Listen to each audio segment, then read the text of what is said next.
Hi, everyone. Welcome to 7 Mistakes Most Local Businesses Are Making with Their Advertising and What to Do About It. Thank you very much for joining me here today, and we will get started here in just a few minutes. We're just letting everybody get signed in and settled in for the presentation. So now's a great time if you need to run to the restroom, grab a drink, finish up any last-minute emails or conversations. Perfect time to do it, and we will get started here in just a minute or two. Thank you.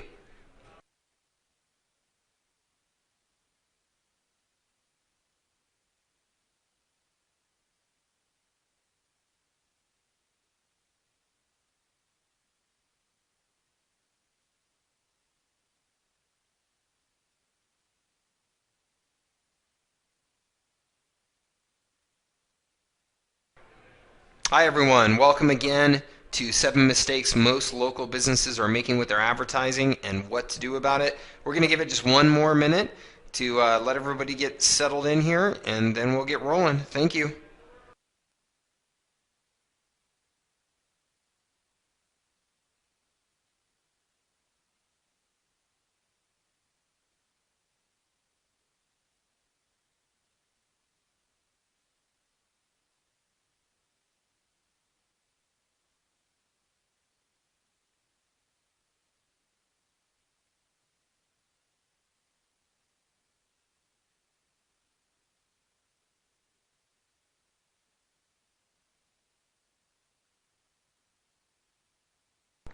Okay, everybody, let's go ahead and get going. Thank you very much for joining me here today. Appreciate you taking some time out of your busy schedule to join my presentation, 7 Mistakes Most Local Businesses Are Making with Their Advertising and What to Do About It.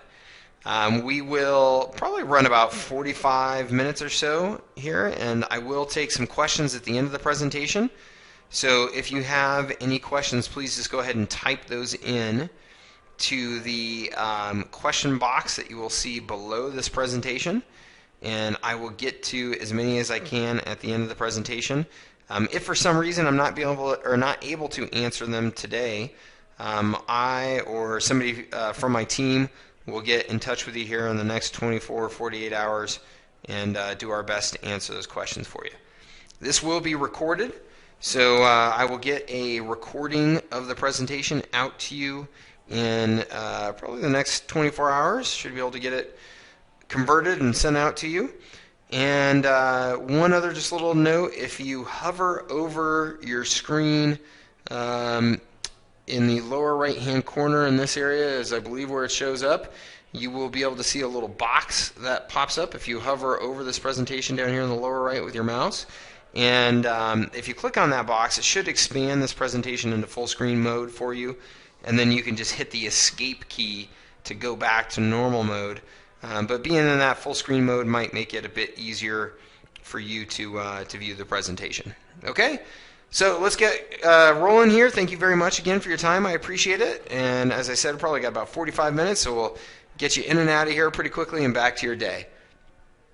All right, one of my favorite business quotes from Ted Turner, obviously a very, very successful businessman, very successful sailor as well, and quite a character. But one of his famous business quotes, and something that he was quoted as saying very often, I guess, was early to bed, early to rise, work like hell, and advertise. Advertising is a critical vehicle for businesses of all types to build awareness of their products and services and to attract new prospects and new customers to grow their business. And for that reason, advertising is a massive global industry. I believe this year that it's expected that advertising will be around a $500 billion industry. So that's a very, very big number. And, obviously a very dynamic industry, one that's going through massive changes with the growth of all kinds of new forms of digital advertising, and to at least some extent or another, the demise or at least downward trend of other forms of advertising and other media, yellow pages and newspaper ads and things like that. Not that those things have gone away completely, but they have certainly changed in their value proposition and certainly changed in the overall numbers of advertising dollars that they're getting. But many, many advertising choices out there, from radio, TV, print, direct mail to online advertising. It is a big, big industry and a critical component of doing business in today's competitive world. Now, another famous quote about advertising, I love this one from John Wanamaker, who said that half the money I spend on advertising is wasted. The trouble is I don't know which half. And it's a pretty famous quote about advertising. I'm sure you've probably heard it before. And with most forms of advertising, this is absolutely true, because most forms of advertising, it is difficult to do really, really good tracking as to what is working. If you put an ad in a magazine, take a full-page ad out in a magazine, and you don't have a very specific call to action on that ad, and you don't have a specific URL that you're driving people to, or a call tracking phone number that you're sending people to, you may not have any real idea as to how that ad performed. You may generally know that when you advertise more, your business goes up, and that may be enough for you. But typically in advertising, there is a lot of advertising that's done that's pretty darn wasteful and does not get the impact that the advertiser hoped for when they were launching their campaigns. The problem is, without proper tracking and measurement, you don't know which of those campaigns are truly working and which aren't. So half the money I spend on advertising is wasted. The trouble is I don't know which half. As a small business, as a local business, you simply can't afford to be wasteful in your advertising. There are large brands out there that you'll see that are just running ads constantly, that have very, very successful businesses, large businesses, high margin products and services that over time, maybe they are a little bit sloppy with their advertising. Maybe they are running campaigns that don't show real direct ROI. But those businesses have massive, massive budgets at their disposal, and sometimes they can get away with that. A company like Coca-Cola has so much history, so much brand power, so much cash coming in every day, that maybe they can afford to run some ads just to have Coca-Cola's brand out there, and maybe that's enough for them. But for small businesses, you rarely have the budgets to be able to afford to do anything wasteful, right? So we want to make sure that you are being as effective as possible with creating ads that are going to accomplish your specific objectives. Now, the challenge is, if you look around at local business and small business advertising, most local businesses and small businesses don't have the training background in how to do effective advertising, and they are making a number of common mistakes. And I would say that the far, far majority of local advertisers are making at least a handful of these mistakes in their campaigns.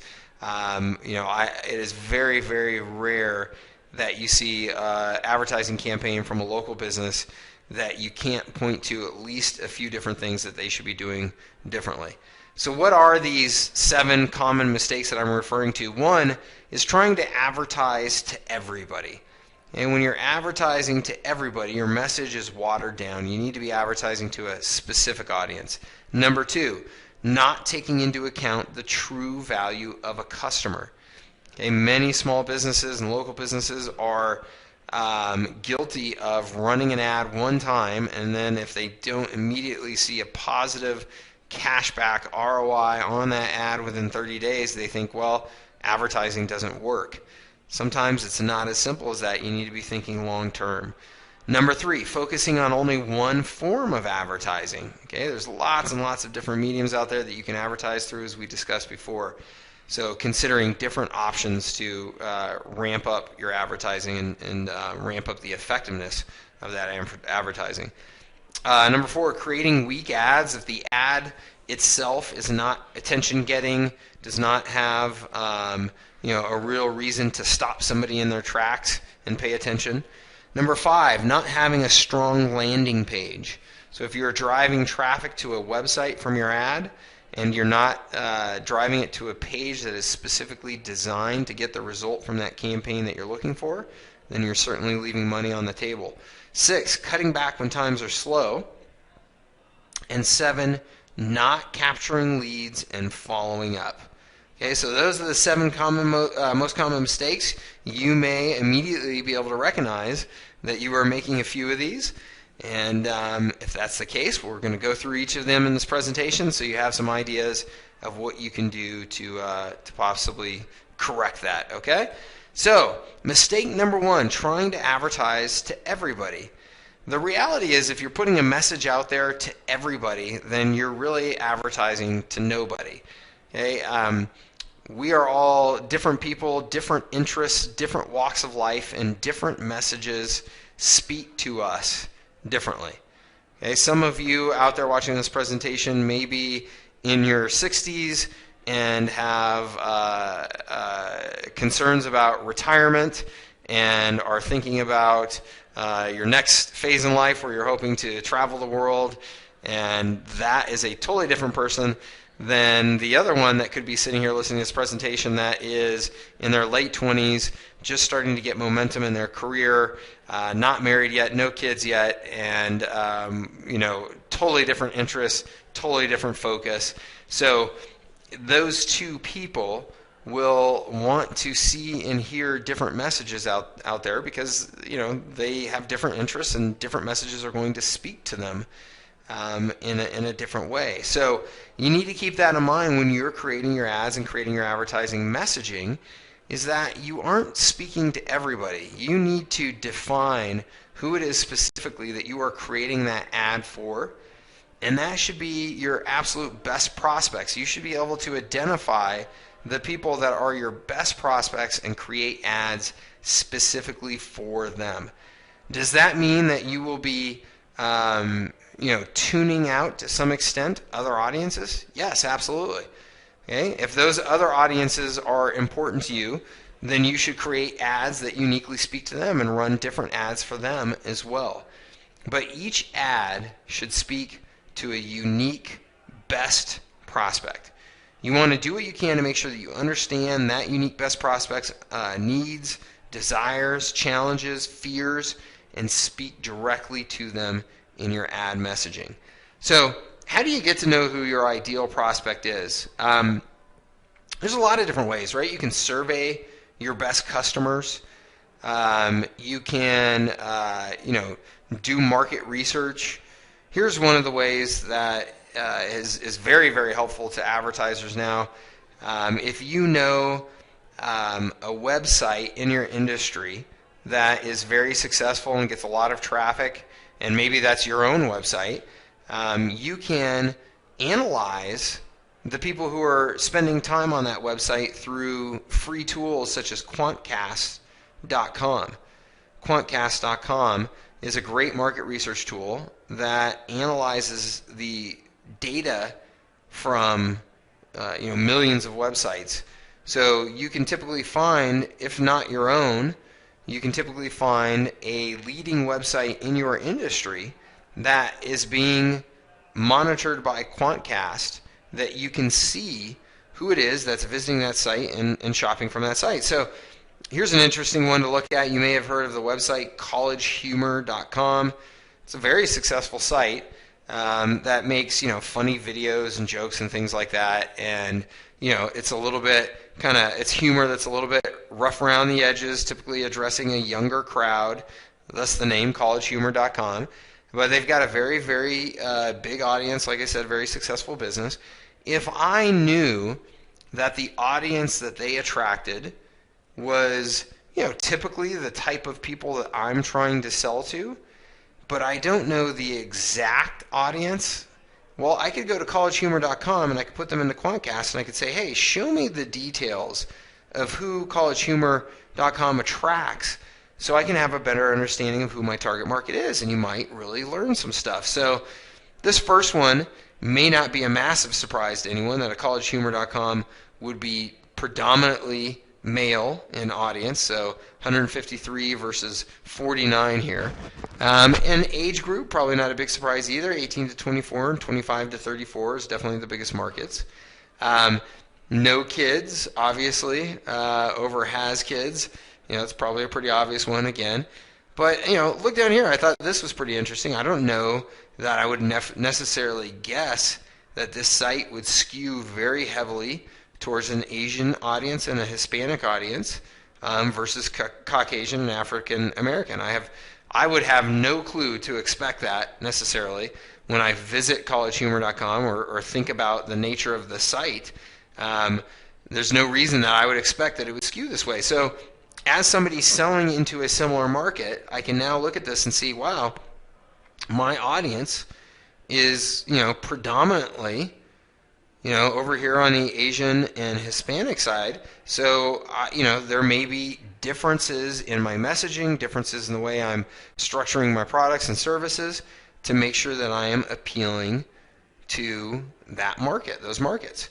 So, very, very handy research tool. Again, you can run, just about any site through there and get some valuable data, and use that in addition to surveying your customers and other more traditional means of market research. But the point is, you want to be able to identify that ideal prospect so that you can then market specifically to them. Okay, so you can see here for that college humor crowd, these are the types of ads that we saw running to that crowd. The final Hangover movie, Part 3, which you can imagine would really appeal to that crowd. Call of Duty Ghosts, a very popular video game, which definitely in that crowd, that age group, that male bias, definitely a very popular thing that will be sold very well there. Beer, Boats, and Bands. This was a local site advertising happy hours and their beers, boats, and bands. So,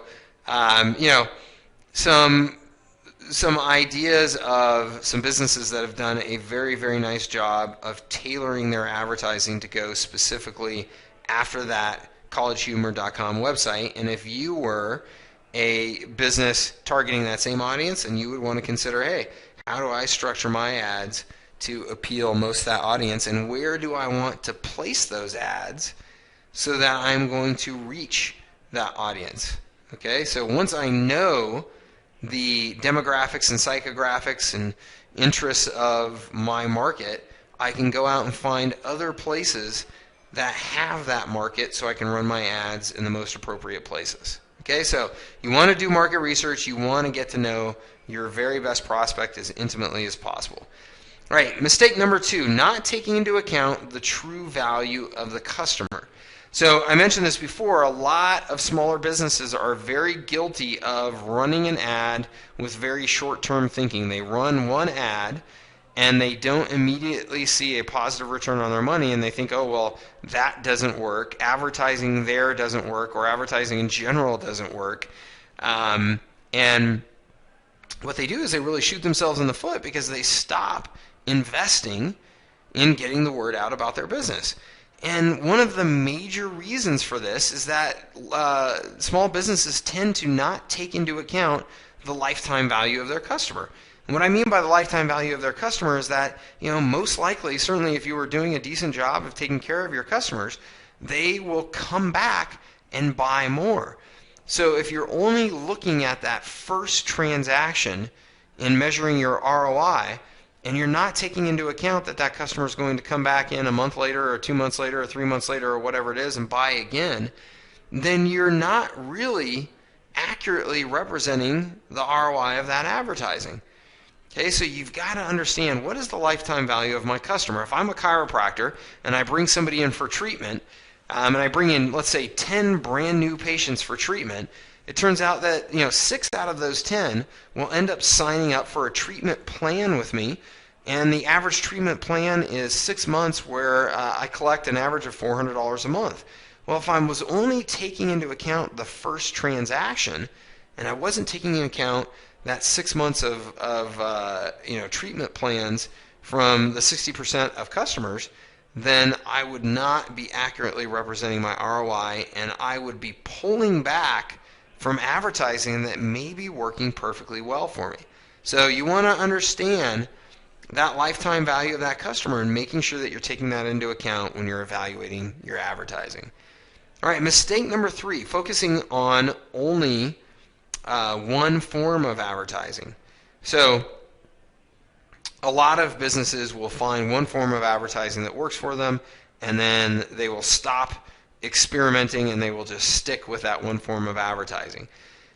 That can be dangerous for a number of reasons. Perfect example is yellowpages.com, right? What happens when the advertising vehicle that you're used to using changes or goes away or becomes less effective than it once was? There have been a lot of home services companies in particular that were dramatically impacted by the sharp decline in Yellow Pages effectiveness that they were not prepared for, and they had to go out and find other ways of generating revenue quickly.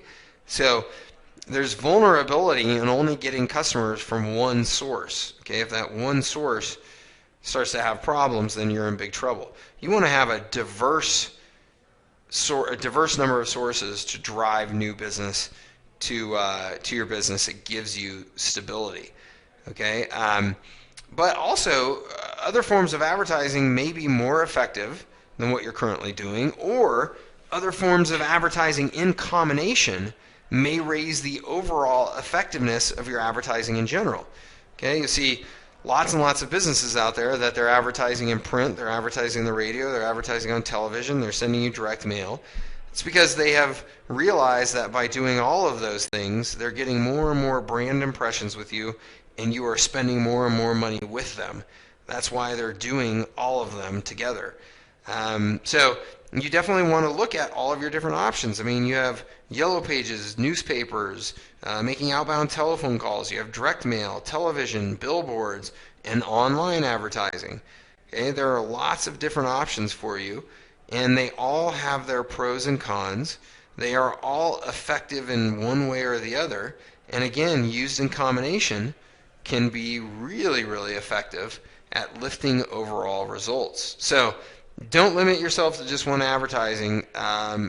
form of advertising and get caught off guard or just fail to take advantage of other opportunities. So I think that Geico is the perfect example of the way you should be thinking about doing your advertising, right? This little green lizard can be your guide. I know he's a gecko, but I mean, who here, recognizes that Geico is advertising from all directions all the time?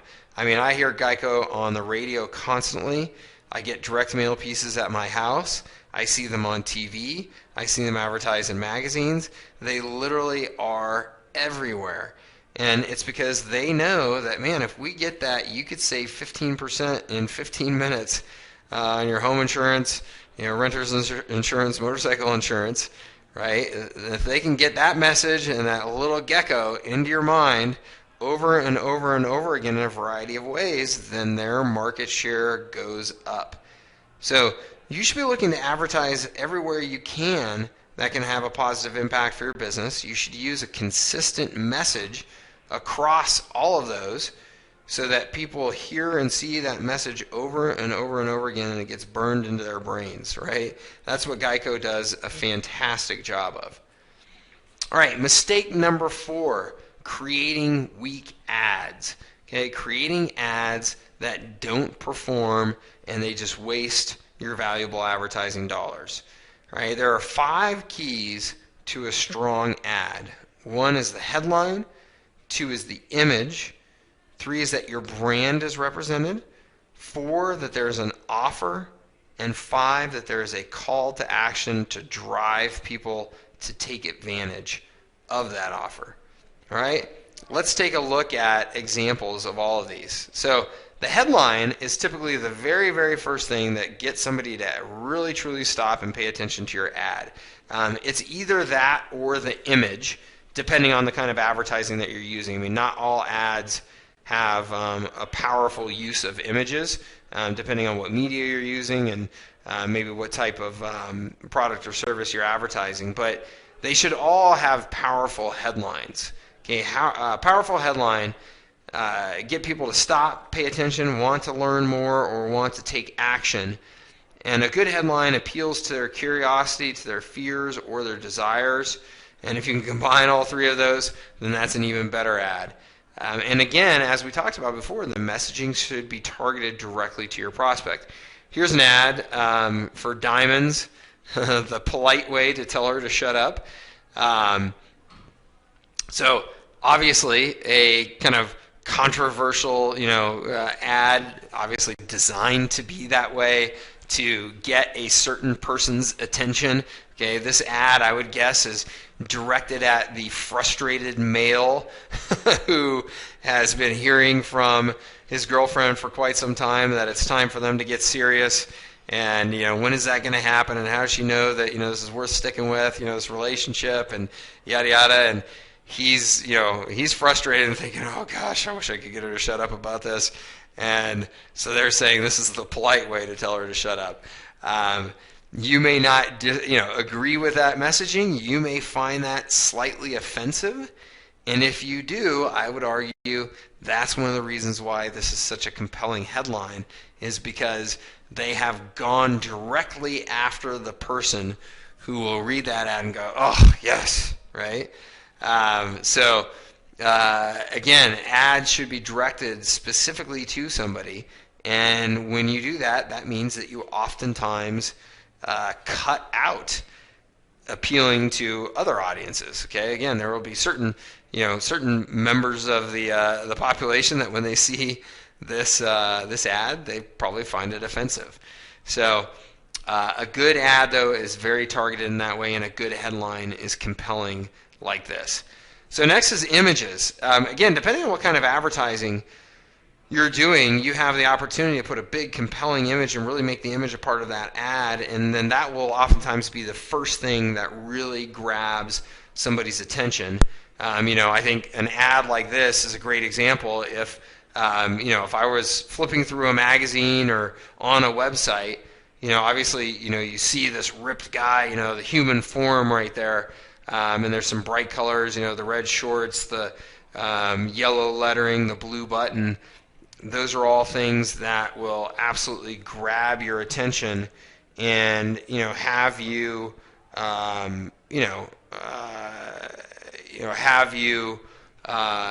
bring your eyes over to the ad.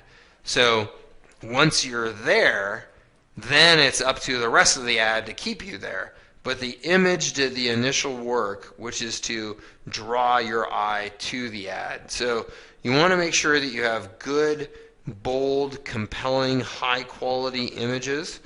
If you can, have very creative and unique ads, and ads that are, again, in some way kind of jarring or controversial images, I should say. I said ads, but images that are in some way jarring or controversial, even better.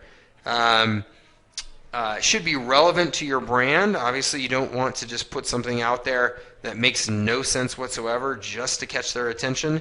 That can be a turnoff for people. But having a good, compelling visual is a very, very powerful way to make your ad more effective. I like, though, making sure that you're incorporating your brand in some way, right? So, with Geico and their gecko, again, you'll see the Geico gecko all over the place.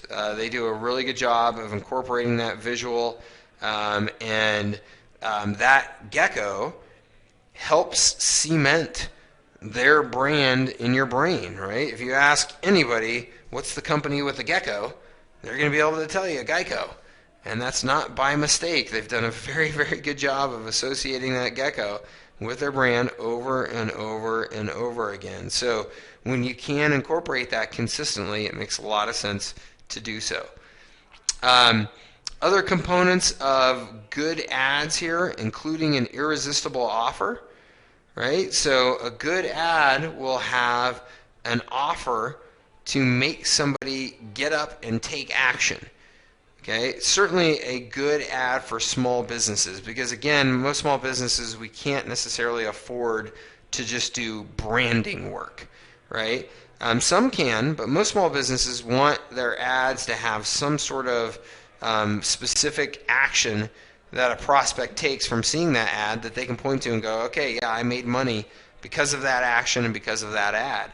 So having some sort of very compelling, irresistible offer is the way to do that. You can see here, actually maybe you can't because I know it's a little small, but this is for a spa, Fusion Spa and Salon. And what they have is they have this pampering package that they're giving away, a New Year, New You package, where you can win this luxury, spa gift package, including a 2-night stay at the spa and all this good stuff. Very, very appealing to a lot of people to get something like that. So they are running an ad which is designed to get people to say, oh yeah, I'm very interested in that, to fill out the form and to take action. Now they have captured that person's information and can continue to market to them. So contests and sweepstakes are a very popular and very effective way to do this, as you can see here in this Enter to Win New Year, New You Spa package. So you definitely want to make sure that you have some sort of irresistible offer that really compels somebody to take action. And then you want to end that ad with a clear call to action. Again, the call to action is the direction that you are giving someone to do something now. Take action on this ad. Take me up on my offer. Okay? And you want to be clear and precise on exactly what you want the viewer to do. You don't want to have more than one call to action because you don't want to confuse them. So you can see here this ad. Your work week is boring. Your free time shouldn't be. And I don't even know exactly what that is. It looks like it's for a bar, a club, some type of thing. And then it just says join now. Maybe it's some sort of online dating or social network. I don't know. But it says join now. Very, very clear call to action, right? Which is just, hey, click this blue button. And that is an example of a call to action that you'll see on websites, right? Where you see that button, it'll just say click here now or click now, right? You don't want to leave it to chance that people will take the action that you want them to. You want to tell them specifically what you want to do. That is what your call to action is, okay? Join now. Download the free white paper now. Watch the video now. Register now, right? Those things make a difference. It's been proven over and over and over again in testing advertisement that when you have a clear, precise call to action, that is more effective than an ad that leaves that out. But so many advertisers leave out a call to action. All right, mistake number 5, not having strong landing page. So landing page, just to make sure we're all clear, it's where you send your visitors after they've clicked on an ad or viewed an ad. You are maybe driving somebody to a website from a ad in a magazine or an ad in a newspaper. The landing page is typically where you are sending people, and this says typically your website homepage, but that's actually, I'm trying to point out the mistake that most businesses make is to send people directly to their website homepage, even if the website homepage hasn't been designed effectively to drive the new visitors into new business. Okay? So, a really, really good landing page will be designed such that when somebody visits from an ad, that they'll know exactly what they should do as a next step. Okay, so as an example, a landing page should be used to capture leads, via email, forms, or phone, or make some sort of direct sale depending on the type of product that it is. So you can see here on this Manpacks ad, they're trying to hit you to, get you to click on this big products and pricing button, to go and check out their products and services. They could have taken you directly to a page that had a form on it and said, hey, for a free Manpack sent to your house this month, fill out the form below. That would have been a more compelling option, I think, for most people, in that they would come to this landing page and say, okay, I like the idea of getting something free. It's a great way for me to test this product, test this service. So yeah, I'm going to go ahead and fill out my form and get my free man pack sent to me. By doing so, now Manpack has obviously incurred some expense in sending out that free product, but they have captured the information of a very interested prospect, and now they have that information to continue marketing to.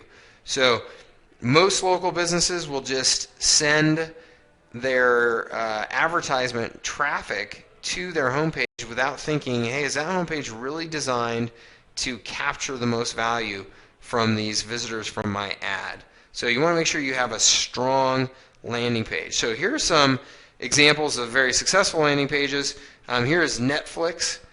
So we're all familiar with Netflix. They do a very, very good job of direct marketing. And you can see when you go to Netflix after you have clicked on one of their ads, or after you have typed in their URL, you are going to be taken directly to a landing page that says start your free trial. Okay, and just has a simple form for you to fill out. That's by design. Okay, they've said, man, the most compelling thing that we can do is get people to sign up for a free trial so that we can continue to market to them. So we are going to put them straight to a page that is designed to get that process started. This is not Netflix's homepage, and the homepage will be different from this, okay? Because they know that, hey, the homepage serves a different a different purpose than our advertising landing page. The advertising landing page is designed to get people specifically onto the free trial. So that's common purpose of landing pages, and here are 5 of them in total. 1, to get the visitor to click to go to some other page. That's similar to what we saw here in Landpack, because they want to tell you what Manpacks is all about and make sure you understand it. But then they want to get you right over to their products and pricing. Okay, get a visitor to buy. Okay, get a visitor to give permission for you to follow up by email or phone. Get a visitor to tell a friend, or get a visitor to comment or give you some sort of feedback. Those are the most common uses of landing pages. Same principles for good ads also apply to landing pages. Okay, the landing page is essentially a big ad. Okay, you want to have a good, engaging headline. You can see this here. Your child can have health benefits. That's obviously pretty compelling for a parent. Simple, specific copy. So it tells you very easily, here's the qualifications, here are the costs, here's the coverage, here's a quote from somebody who's happy, another quote from people who are happy. So a nice, simple site, not very complicated. It's got the benefits of joining. It's got the offer, which is to apply now, right? And it's got that call to action as well. Apply now to get started. So good landing page has similar features as a good advertisement. All right, mistake number 6, cutting back when times are slow. This is how you get into a death spiral as a business. Business seems like you're having a tough time. Maybe the economy is down. So instead of investing more to try and bring things back up, what oftentimes we do is we cut back to try and be conservative and try and withdraw and save money. And unfortunately, that short-term thinking can really, really hamper your growth and hamper your profit potentials in the long term. Running ads today are an investment in the future.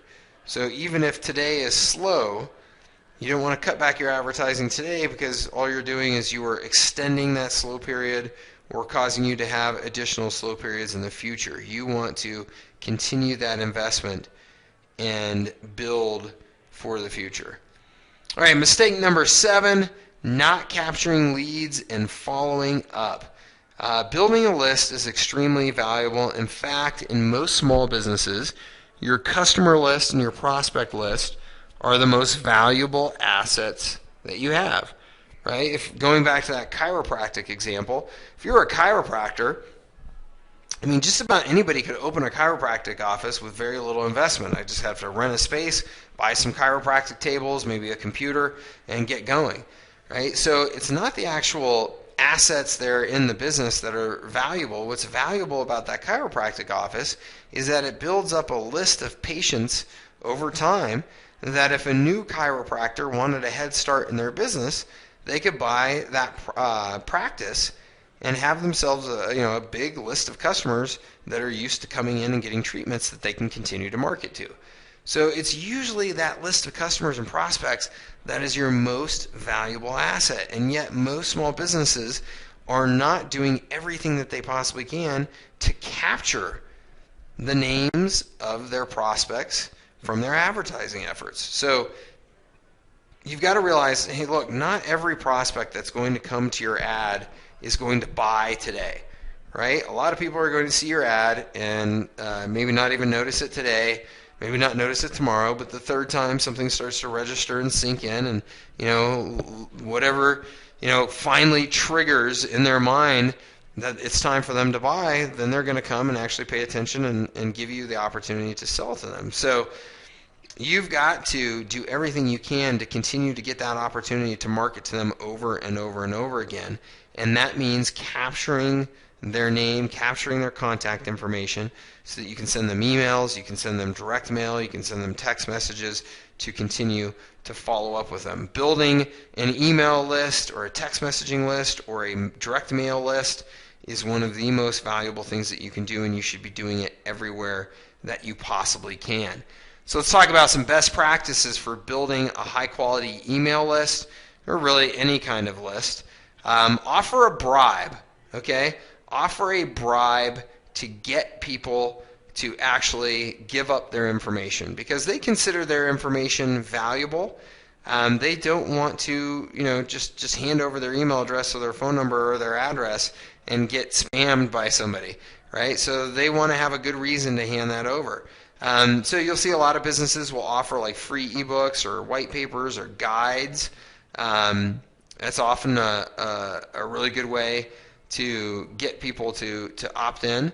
You can see here, win a trip for two to Dublin, Ireland, from some pubs here that are running this contest. Obviously, that's a very, very compelling opportunity for the right person, right? To be able to win a trip to Ireland. What a great time. So in order to win a trip to Ireland, you have to enter to win online. You have to visit their website and give them your information. Lots of local businesses can have great success by hosting webinars or local events to capture people's information, having online contests. Cross-promoting with other businesses can be a really, really, really good way of building your list. So let's say that you're a hair salon, and down the street from you is a successful nail salon. You could have ads for your hair salon inside of their nail salon and vice versa. And you could also do mailings on each other's behalf. So you could say to the owner of the nail salon, hey, why don't you run my advertisements? I'll give you some direct mail pieces, some postcards to send out to your customer list, and I'll do the same for you to my customer list. It's a great way of both of you generating new business because you have very similar audiences that your ads should be very, very effective with. So lots of great ways to do cross-promotion and form strategic alliances with other similar businesses in your market. But building that list is absolutely critical. And then, of course, once you've built it, the key is you must follow up with them to continue that sales conversation. Okay, so email is a fantastic way to do this. Sending people good, helpful, and relevant email content. You could send them an opportunity to get a gift card like this. You can reward them with these exclusive offers and discounts for being on your list. And what's important is that you're just careful not to oversell. You want to make sure that you're adding just good value on a regular basis. If you're constantly hitting them over the head with a sales pitch, obviously people can get pretty frustrated by that and unsubscribe or even report you as a spammer. So, doing a good job of making sure that you're adding good value in your messaging on a regular basis is really important. But what's most important is that you just follow up with them, period. Most small businesses are not doing any follow-up marketing, even if they are capturing a list. So that's our 7.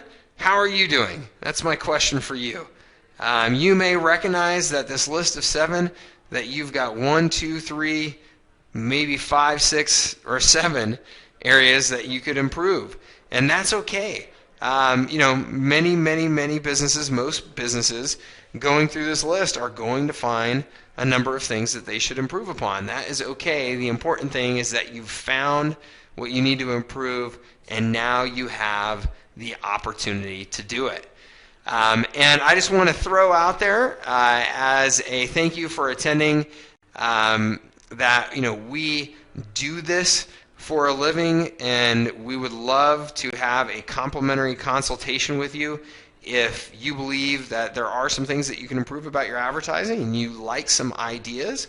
That's normally something that we have a $500 consultation fee that we charge for initial consultations with clients to advise them on their advertising strategy. But for attending our presentation today, that is something that we will waive for anybody that is interested in having that consultation with us to look for some opportunities to improve your advertising. So if you go through that list, if you went through this presentation and said, wow, yeah, there's a handful of things that we could do better, but I'm not sure exactly what I should do to execute on those things, please feel free to get in contact with us. We'd love to have a conversation with you. It will not be a high-pressure pitch. We will add value, and we will give you some really good ideas on some things that you can do to make your advertising more effective. So, on that note, I want to thank you very much for attending. I appreciate your time. And if you give me 1 second here, I'm going to grab a quick drink of water, and then I'm going to answer a few questions.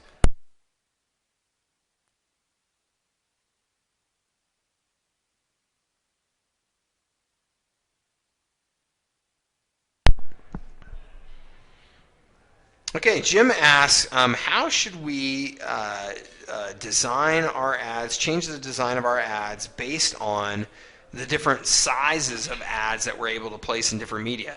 That's a great question. So I'm a big believer that your ad should use every available inch of space to get the required action from that ad that you want. So if you have more space, let's say you're taking out a full page ad in a newspaper, then I think that you should have much more copy, many more images in there to do your absolute best to convince as many people as you possibly can to take the desired action that you want them to take. Because you've got that real estate, you can do it. And it's an expensive piece of real estate, so you need to take advantage of it. Versus, let's say that you're running an ad on Facebook as an example. Facebook, you've got very, very little room to work with. And so you need to understand that the objective of that ad needs to shrink to meet the size of the ad that you have to work with, okay? So as an example, an ad in a newspaper, a full-page ad in a newspaper, you could literally get somebody to cut out an order form from that ad and order your product. You can do the full sales pitch right there in that ad. I mean, if you go through a big newspaper, you will see businesses that are doing that right there in the ad. They're asking you to go ahead and make a purchase. Call and make a purchase, or fill out this order form to make a purchase, because they've done their full sales pitch in that ad. Versus in a Facebook ad, you don't have the space to do the full pitch. So all you're trying to do with the Facebook ad is get somebody to click on it. Because when they click on it, you are essentially taking them to a different page, a different website or whatever it is, where then you will continue the sales pitch. So with the Facebook ad, you're just trying to get them to click because you have a much, much more limited amount of real estate. So you need to strategically scale down what you're trying to accomplish in that ad and how you're trying to accomplish it based on the limited resource that you have. Or if you're doing a bigger ad, in the case of a billboard or a TV commercial or a newspaper ad, you need to scale up what you're doing appropriately. Okay? So I hope that helps you. The size of the advertising space that you have to work with definitely makes a big, big difference.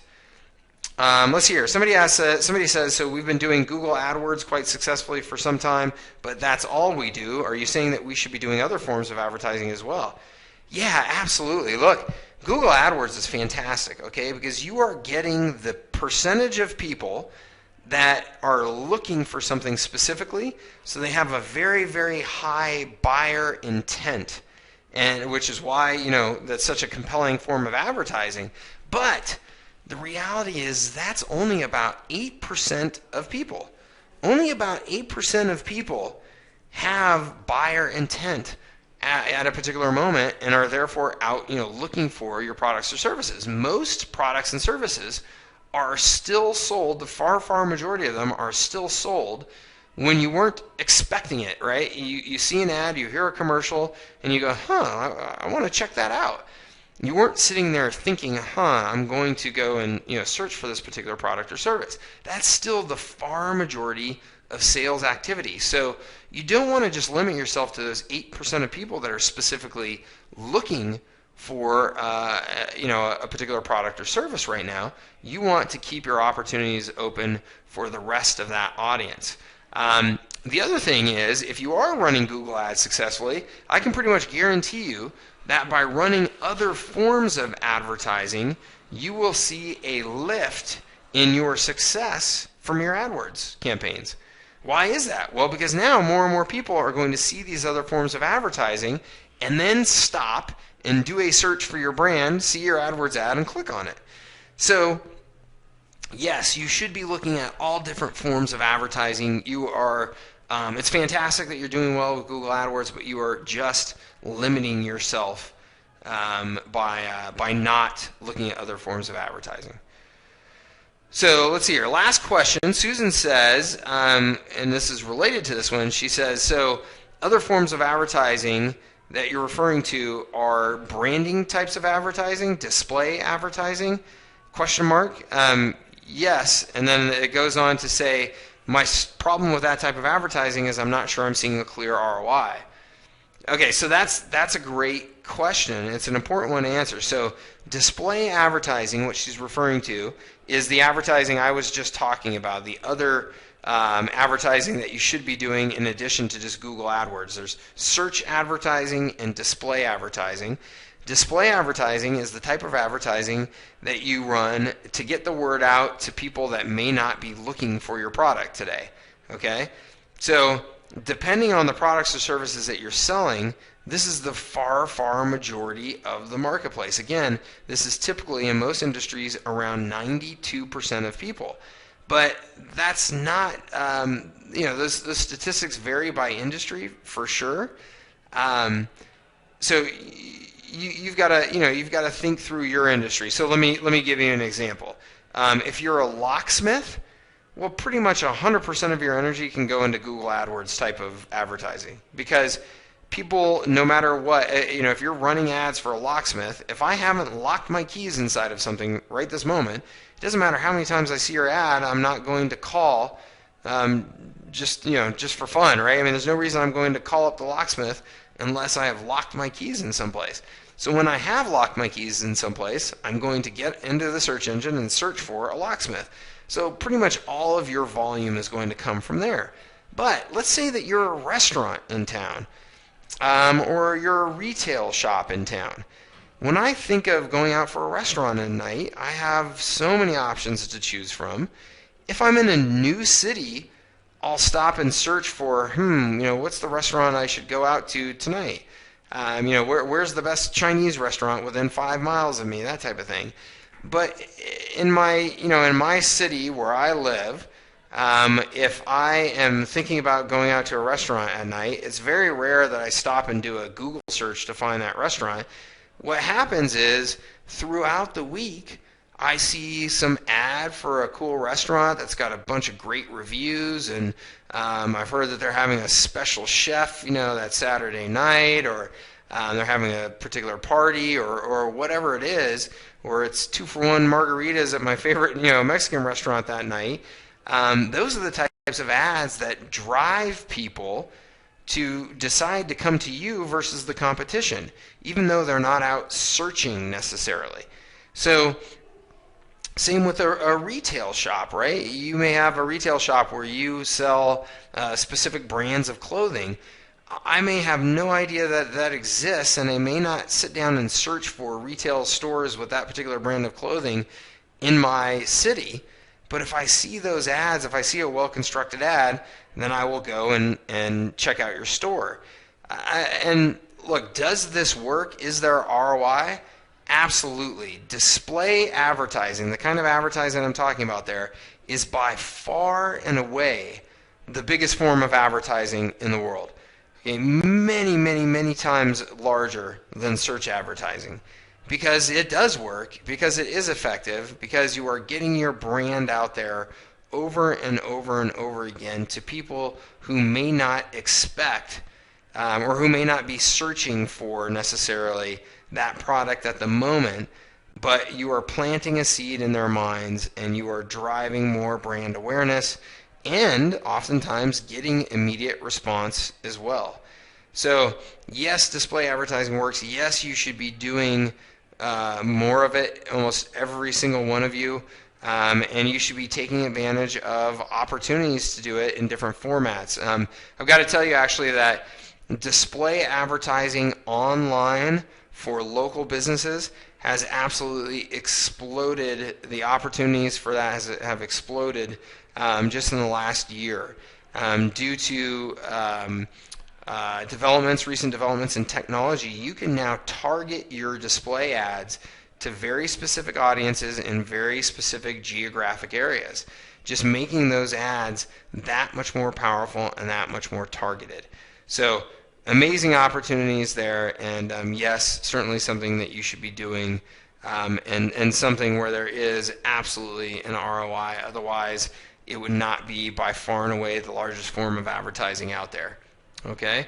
All right, very good questions, everyone. Thank you so much. I appreciate them. Thank you for staying and engaging with me, and I appreciate you taking time out of your schedule.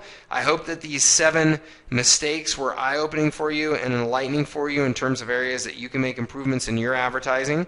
And again, I just want to remind you, my contact information is all around this presentation, and I would love for you to get in touch if you're interested in having a complimentary consultation to help you improve the effectiveness of your advertising.